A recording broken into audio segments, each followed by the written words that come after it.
के गढ़ में गुजरात में AIM सरमारी करने वाली है? देखिए, गढ़ किसी का भी नहीं होता। हमने कभी भी ये नहीं कहा है कि हैदराबाद जो है वो असदुद्दीन अवैसी साहब का गढ़ है या MIM पार्टी का गढ़ है।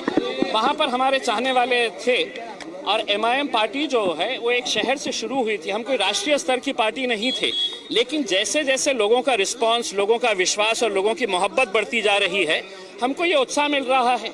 आज हम गुजरात इस देश का हिस्सा नहीं है, भारत देश का हिस्सा नहीं है।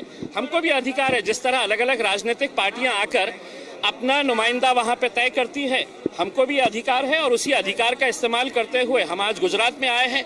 और यकीनन इतने सारे आप लोग जो आए हैं, इस बात का अंदाज़ा होता है कि हमारी ज़रा सी आहट के ऊपर आज इतनी बौखलाहट हो गई है। सोचिएगा कि असदुद्दीन अवैसी साहब आएंगे तो क्या हाल रहेगा।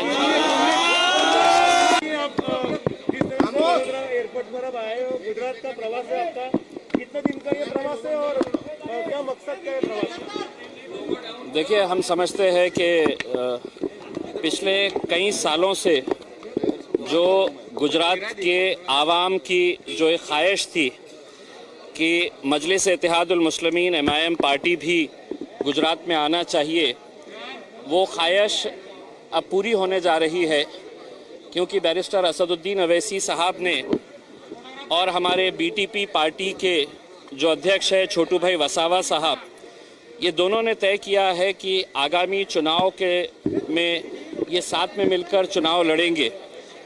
और जब से ये घोषणा हुई है तो आप देख सकते हैं कि पूरे गुजरात के अंदर जिस तरह का माहौल है और जो रिस्पांस है यहाँ की जनता का, तो यकीनन हमारा भी उत्साह ये बढ़ाता है।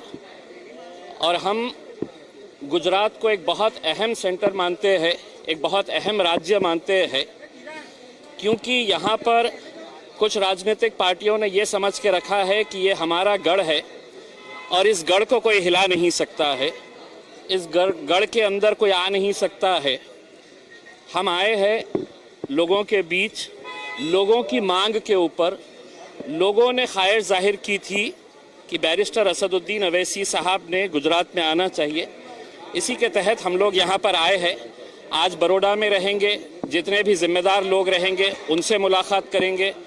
कल हम भरूच जाएंगे, जहाँ पर छोटू भाई वसावा साहब और उनके जितने भी पार्टी के नेता लोग हैं उनके साथ मुलाकात करेंगे और आगे की रणनीति क्या होगी, किस तरह से आगे हम बढ़ेंगे, इस बारे में चर्चा करेंगे।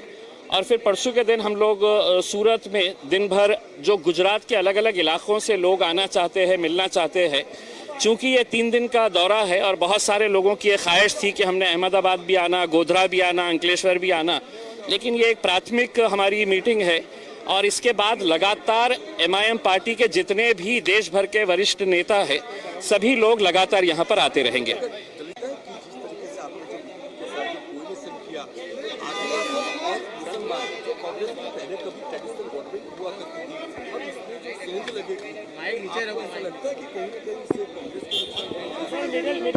देखिए, ये सवाल हमसे बार बार यही पूछा जाता है कि आपके आने से किसको नुकसान होने वाला है, किसको फ़ायदा होने वाला है। हम ये समझते हैं कि पिछले 70 सालों तक हमने दूसरों के फ़ायदे के बारे में सोचा और दूसरों को इसका फ़ायदा मिला भी, लेकिन कहीं ना कहीं आज देश भर के अंदर देखिएगा कि हमारा सिर्फ राजनीतिक तौर के ऊपर इस्तेमाल किया जा रहा है। हम कहीं पर भी ये दावा करने के लिए नहीं आए हैं, कहीं पर भी ये बोलकर नहीं आए हैं कि हम गुजरात आ रहे हैं तो यहाँ पे सिर्फ मुसलमानों की हम नुमाइंदगी करने के लिए आए हैं। यहाँ पर अगर ट्राइबल्स है, दलित है, पिछड़े वर्ग के लोग हैं, यकीनन मुसलमान एक बहुत बड़ा तबका है, क्योंकि देश में मुसलमानों के साथ जिस तरह का रवैया किया गया है राजनीतिक तौर के ऊपर, कि यहाँ पर हमको सिर्फ एक रबर स्टैम्प की तरह इस्तेमाल किया गया था, लेकिन राजनीतिक हमारा जो प्रतिनिधित्व होना चाहिए था, जो रिप्रेजेंटेशन होना चाहिए था, वो रिप्रेजेंटेशन नहीं मिल रहा है। इसलिए आज MIM पार्टी को इस तरह से रिस्पांस यहाँ पर मिल रहा है।